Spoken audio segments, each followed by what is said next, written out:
এটা নারী বিদ্বেষী, যৌনবাদী মন্তব্য, অবমানকর, ভদ্রতার সমস্ত সীমাকে পেরিয়ে গেছে। আমরা দেখলাম যে কদর্য ভাষায় তিনি মমতা বন্দ্যোপাধ্যায় রাজ্যের মুখ্যমন্ত্রী সম্বন্ধে, একজন মহিলা সম্বন্ধে তিনি যেটা বলেছেন, আমরা অত্যন্ত অপমানিত বোধ করছি। এটা অত্যন্ত, যেটাকে বলে যৌনবাদী মন্তব্য, অত্যন্ত এই বক্তব্যের মাধ্যমে তার চরিত্র কিংবা তার ডিএনএর কথা তিনি পরিচয় দিয়েছেন। অবমানকর, ভদ্রতার সমস্ত সীমাকে পেরিয়ে গেছে। এখন তিনটি বিষয় তিনি যেগুলো বললেন, একটা সন্দেশখালি নিয়ে যেটা যখন বললেন, আর যে অভিযোগটা আমাদের ছিল যে মিথ্যা ভিডিও করেছিল বিজেপি এবং ধার্য করে দিয়েছিল কিছু কিছু টাকা মহিলার সম্ভ্রম পরিবর্তে। তার মানে তারা যেভাবে টাকাটা বিলি করেছেন, অর্থাৎ নারীর সেই সন্দেশখালী মহিলার ইজ্জতের ওইটাই দাম। আমাদের এটা বক্তব্য ছিল যে টাকা ধার্য করবে কেন, এরকম একটা অপমান, অসত্য কথা লিখবে কেন, মিথ্যা কথা লিখবে কেন, যেটা তাদের উপরে শারীরিক নির্যাতন হচ্ছে। কিন্তু অভিজিৎ গাঙ্গুলি তিনি নাকি প্রাক্তন বিচারপতি, প্রাক্তন বিচারপতির এই ভাষা হতে পারে?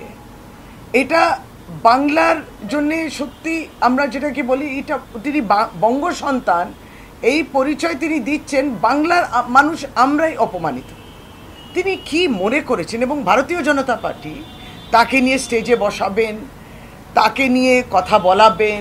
ভারতীয় জনতা পার্টির নেতৃত্ব মনে করে যে যত কদর্য ভাষা ব্যবহার করবে, গালাগালি করবে, অপমান করবে ব্যক্তিদের, সে তত তরতর করে উঠে যাবে। বিজেপির প্রমোশনটা তার উপরে নির্ভর করে। সুতরাং বিজেপির নেতৃত্বকেও কিন্তু এটার দায়িত্ব নিতে হবে।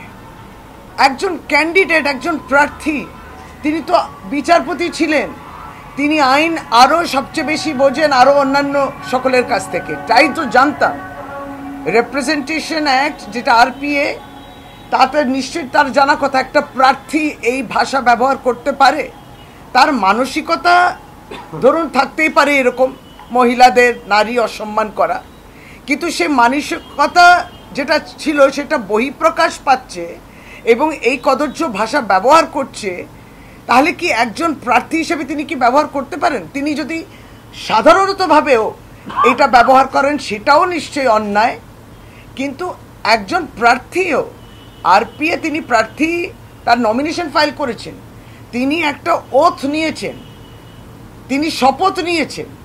তার রাজনীতিটা বাদ দিয়ে আর মানুষের কি কাজ হবে সেটা বাদ দিয়ে, মানুষকে কি বলছেন সেটা বাদ দিয়ে, আপনি গতকালকে মুখ্যমন্ত্রীকে যে ভাষায় অপমান করেছেন, এটা বাংলার মানুষ দেখেছেন। এবং তৃণমূল কংগ্রেসের পক্ষ থেকে আমরা ইলেকশন কমিশনে গেছি, ইলেকশন কমিশনে এই ফাইলটা আমরা কমপ্লেনটা ফাইল করেছি এবং সেই চিঠিটাও আপনারা প্রেস যারা এসছেন তারা খুব শিগগিরই পাবে। চিঠিটা আমার এখানে রয়েছে। অর্থাৎ বিভিন্ন সেকশন ইত্যাদি সব বলে আমরা এটা সত্যি, এটা নারী বিদ্বেষী।